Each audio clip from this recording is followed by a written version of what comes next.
Здравейте, Дими от Blue Strategy Digital тук. Днес ще си говорим за това как да си поръчаме уебсайт и как да избегнем различни неприятности по пътя. Как възникна идеята за това видео? След около 2 месеца наблюдение на пазара на дигиталния маркетинг в България, установих, че има доста големи проблеми от една страна между клиентите, които поръчват сайтове, и от друга страна между колегите, които изпълняват тези сайтове. Това видео има за цел да помогне на хора, на които им предстои да си поръчат уебсайт. Къде да гледат, как да подходят при поръчката, по какъв начин да преговарят при тази поръчка. Видеото също така би било полезно и за колеги при подхода им с техните клиенти. Уважаеми клиенти, има неща, които трябва да свършите преди да поръчате уебсайта. След като направите тези неща, вие ще бъдете по-наясно с това какво точно искате и съответно с това какво точно трябва да поръчате. Това е важно. Преди изобщо да помислите за уебсайт, е необходимо да съберете много добра информация за това от какво се нуждаете. Това ще ви помогне в процеса на изясняване на бизнес целите ви, но основно ще ви помогне в процеса на преговаряне с изпълнителите. Задължително намерете час-два и си консултирайте с приятел, който разбира от този бизнес. Ако нямате приятел, намерете експерт и му платете за независима консултация, без каквито и да е след това ангажименти. Тези 100-200 лева ще ви се изплатят многократно в последствие. Човек е важно да бъде информиран. Първото нещо, което трябва да уточните, е това от какъв точно вид сайт имате нужда. Това в последствие ще ви помогне да изберете технологията на изработка на сайта, както и ориентировъчната му цена. Платформата на изпълнение е важен елемент за сайта ви. Има различни платформи, подходящи за различни нужди. Примерно, ако планирате веб магазин, ще ви трябва платформа за електронен магазин. Пак тук има няколко решения. Примерно може да ползвате платена версия като Shopify или OpenCart, която е версия с отворен код. Ако ви трябва някакво друго решение обаче, в 99% от случаите ще стигнете до WordPress. WordPress е една изключително популярна платформа, която също така би могла да реализира и електронни магазини на нея. Защо тази платформа е най-подходяща? Причините са няколко. Най-напред, WordPress е изключително популярна. Тя поддържа около 65% от сайтовете по света. После, WordPress е изключително лесна за работа. Много от решенията са реализирани на принципа drag and drop, което прави работата изключително лесна. Трето, WordPress е на модулен принцип. Какво значи това? В екосистемата на WordPress има страшно много модули. Когато вие решите да правите един сайт, просто изтегляте модулите, от които имате нужда и си правите сайта. Сайта става лек и лесен за работа. Четвърто, има организиран голям пазар в тази екосистема. Какво значи това? Ако решите да търсите някакво платено решение, има страшно много такива решения на пазара. Пето, на пазара има огромен избор от специалисти. Това създава конкуренция и прави цените сравнително достъпни. Не на последно място, WordPress предлага унификация. Какво значи това? Сайт започнат от някой може да бъде лесно продължен, променян, поддържан от някой друг. WordPress има и недостатъци, разбира се. Един от основните недостатъци е, че тя е била планирана и изградена като софтуер за поддръжка на блогове. Което значи, че всички останали сайтове, които се правят в момента, се явяват като кръпка към този софтуер за блогове. Друг основен недостатък е, че тя е много лесна за работа. Да, правилно чухте, преди мъничко това беше предимство, а сега е недостатък. Защо е недостатък? Това, че е лесна за работа, привлича страшно много хора, които на практика не могат да работят много добре. Тези хора могат да ви направят един много красив сайт но същевременно той да няма никакви функционалности или поне не тези, които вие търсите. Затова в случая това е недостатък. Търсете комплексно изпълнение. Сайт, оптимизация, интегриране на социални медии. Вероятно, много от запитаните колеги ще ви обещаят такова комплексно изпълнение. За съжаление, не всички ще ви го доставят. Причината? Много колеги работят различни неща и не всеки може да разбира от всичките тези работи едновременно. По повод предишната точка. Потърсете екип, който да ви направи сайта.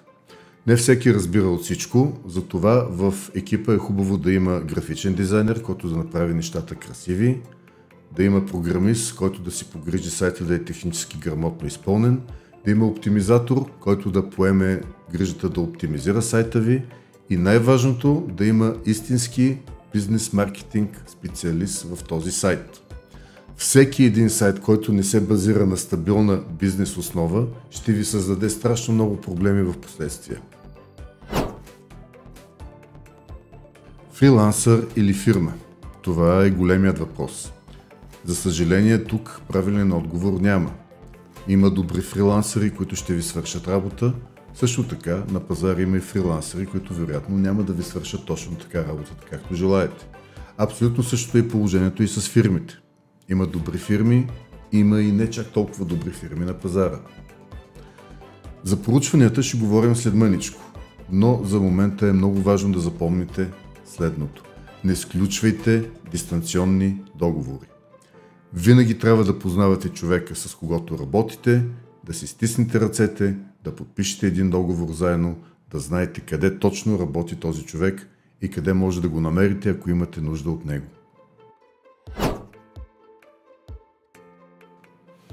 Да, това е така. Не забравяйте, англичаните не случайно казват: не съм толкова богат, че да купувам евтино.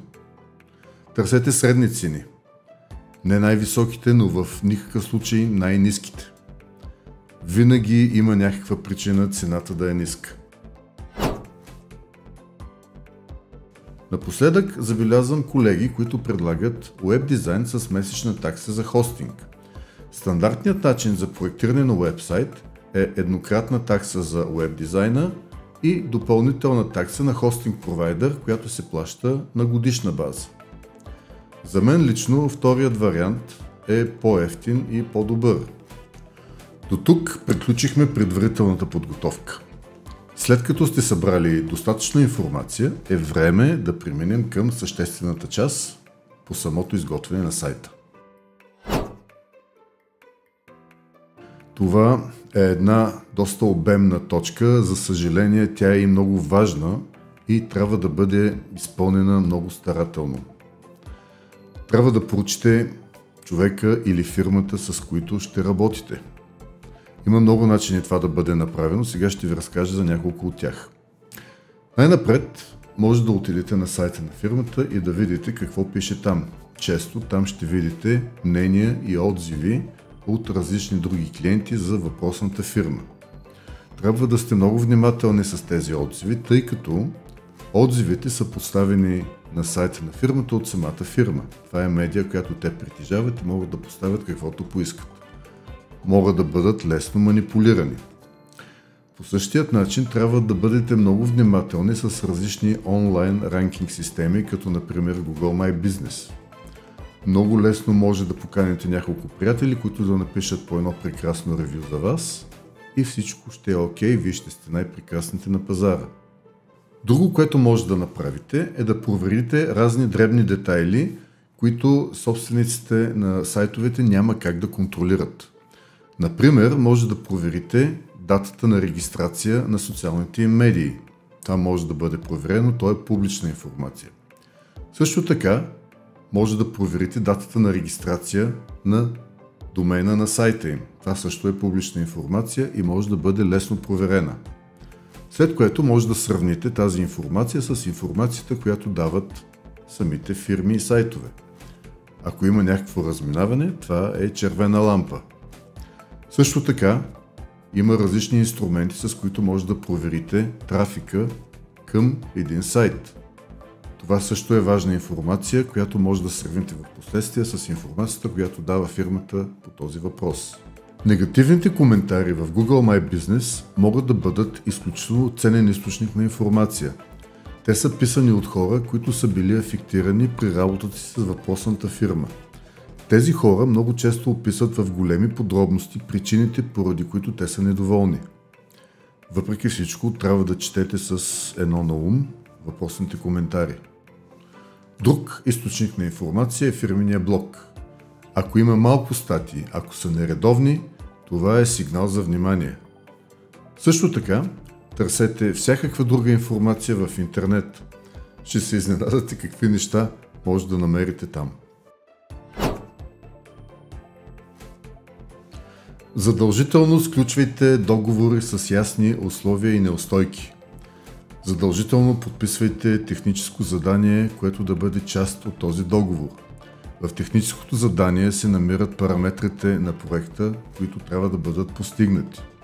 Също така, много внимавайте, защото основният източник за неспазване на техническото задание са всъщност клиентите.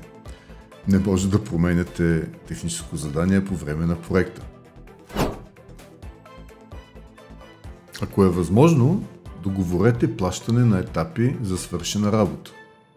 Това ще намали риска да загубите значителна сума пари.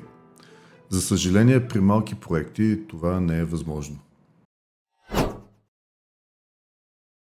Да, за съжаление има колеги, които ще се опитат да ви продадат неща, от които нямате нужда.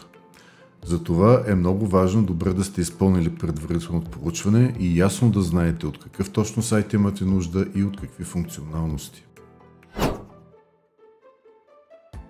Това е точка, която вероятно ще видите в някои оферти. За съжаление, тя не означава абсолютно нищо. Нищичко.